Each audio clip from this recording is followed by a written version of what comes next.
Good morning प्यारे बच्चों, welcome back to organise knowledge channel. और आज की जो वीडियो है उसमें हम करेंगे कार्यपत्रक 2 हिंदी विषय है। और ये वर्कशीट आपके लिए 7 जुलाई 2021 के लिए शेड्यूल की गई है for class 10th। So worksheet शुरू करने से पहले बेटा प्लीज़ चैनल को सब्सक्राइब कर लीजिए। काफ़ी इजी वर्कशीट है ये आपकी। सो स्टार्ट करते हैं। निम्नलिखित गद्यांश को ध्यानपूर्वक पढ़कर पूछे गए प्रश्नों के उत्तर सही विकल्प चुनकर लिखिए। ठीक है, तो आपको ये गद्यांश पढ़ना है और फिर जो इसके क्वेश्चन हैं उनके आंसर लिखने हैं।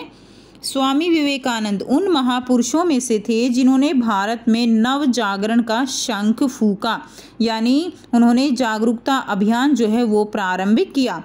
उनका दिव्य संदेश विश्व के लिए प्रेरणादायक है। तो स्वामी विवेकानंद जिसे हमें बहुत सारी उनकी बातों से हमें प्रेरणा मिलती है, क्योंकि उन्होंने पौरुष और कर्म का पाठ पढ़ाया है।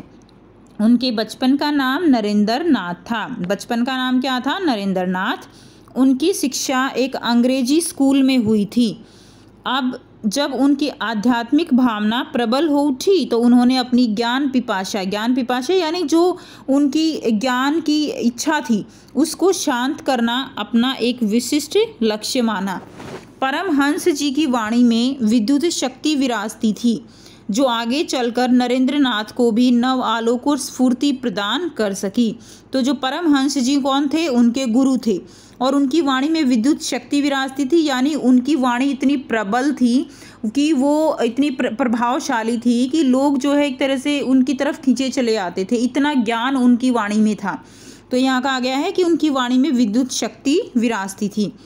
ठीक है, और उनकी वाणी इतनी प्रबल थी कि जो नरेंद्र नाथ थे वो भी नव आलोक और उन स्फूर्ति जो है उनको स्फूर्ति प्रदान करती थी।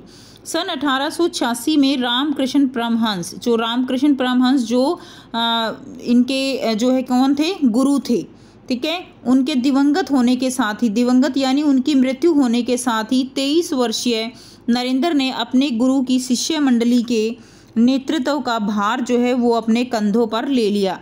ठीक है, यानी 1886 में रामकृष्ण परमहंस जो है उनकी मृत्यु हो गई। उसके बाद स्वामी विवेकानंद जी ने जो शिष्य मंडली थी उनका नेतृत्व जो है उनका भार अपने कंधों पर ले लिया, यानी उन्होंने सारा कार्यभार वो संभाल लिया। साथ ही अपने गुरुदेव के आध्यात्मिक संदेश को युगानुकूल भाषा में विश्व भर में गुंजित करने और धर्म को नवीन और व्यवहारिक व्याख्या करके भारत के मूर्छित प्राणों में नव जीवन का संचार करने का साहसपूर्ण बीड़ा उठाया। यानी उन्होंने जो उनका आध्यात्मिक संदेश था वो लोगों तक, जन जन तक पहुंचाने का कार्य किया। और जो आप कह सकते हो ना, भारत के मूर्छित प्राण यानी जो लोग आध्यात्म से दूर थे, जो अपने धर्म से दूर जा रहे थे, तो उन लोगों में भी उन्होंने नवजीवन संचार जो है वो करने का साहसपूर्ण बीड़ा उठाया यानी एक तरह से उस काम को करने का संकल्प उन्होंने ले लिया। सो प्रश्न 1 दिया गया है जो है शंख फूंकना, इसका क्या आशय है? शंख बजाना, समाप्त करना, शंख जला देना या प्रारंभ करना। तो क्या होगा बच्चों? शंख फूंकने का अर्थ है, इसका आशय है प्रारंभ करना। ठीक है, नेक्स्ट देखिए प्रश्न 2 है स्वामी विवेकानंद का संदेश प्रेरणादायक क्यों है? तो स्वामी विवेकानंद का संदेश जो है वो प्रेरणादायक है।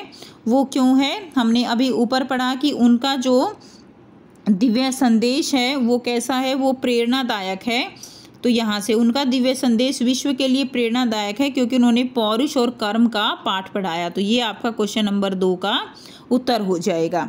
ठीक है, नेक्स्ट करते हैं। अब देखिए क्वेश्चन नंबर 3, आप वीडियो को पॉज करके इसका आंसर लिख लीजिए। नेक्स्ट है क्वेश्चन नंबर 3, परमहंस जी की वाणी में विद्युत शक्ति विराजती थी, रेखांकित वाक्य का क्या तात्पर्य है? तो विद्युत शक्ति विराजने का अर्थ है कि उनकी वाणी दूसरों को बहुत प्रभावित करती थी। ठीक है, क्योंकि उनकी वाणी में अध्यात्म था, आध्यात्मिकता उनके अंदर भरी हुई थी, उनको बहुत ज्ञान था जिसके कारण उनकी वाणी दूसरों को प्रभावित करती थी। स्वामी विवेकानंद के बचपन का नाम, प्रश्न 4 है स्वामी विवेकानंद के बचपन का नाम क्या था? तो यहाँ से लिख लेंगे उनके बचपन का नाम नरेंद्र नाथ था। ठीक है, ये आपका क्वेश्चन नंबर 3 का आंसर हो जाएगा। उनके बचपन का नाम नरेंद्र नाथ था। ठीक है, क्वेश्चन नंबर 4 का आंसर है बेटा ये उनके बचपन का नाम नरेंद्र नाथ था। क्वेश्चन नंबर 3 तो हमने ऊपर किया है, क्वेश्चन नंबर 4 का आंसर है। बचपन का नाम नरेंद्र नाथ था। नेक्स्ट देखिए प्रश्न 5 है, उनके गुरु कौन थे? उनके गुरु रामकृष्ण परमहंस। रामकृष्ण परमहंस जो है कौन थे? उनके गुरु थे। नेक्स्ट देखिए प्रश्न 6, बीड़ा उठाना इसका वाक्य में प्रयोग कीजिए। तो यहाँ से आप लिख लेंगे, ऑलरेडी लिख दिया गया है। श्री राम की पत्नी सीता को ढूंढने का हनुमान जी ने बीड़ा उठाया। तो बीड़ा उठाना यानी संकल्प ले लेना, ठीक है। तो श्री राम की पत्नी सीता को ढूंढने का हनुमान जी ने बीड़ा उठाया। ये हो गई आपकी हिंदी की वर्कशीट। बेटा काफ़ी इजी वर्कशीट थी एंड आई होप आपको ये वर्कशीट बिल्कुल क्लियर है। कोई भी डाउट है कमेंट सेक्शन में कमेंट करके पूछ सकते हो। वीडियो अच्छी लगी तो लाइक कीजिए, शेयर कीजिए, चैनल को सब्सक्राइब कीजिए। So thanks for watching students, मिलते हैं नेक्स्ट वीडियो में।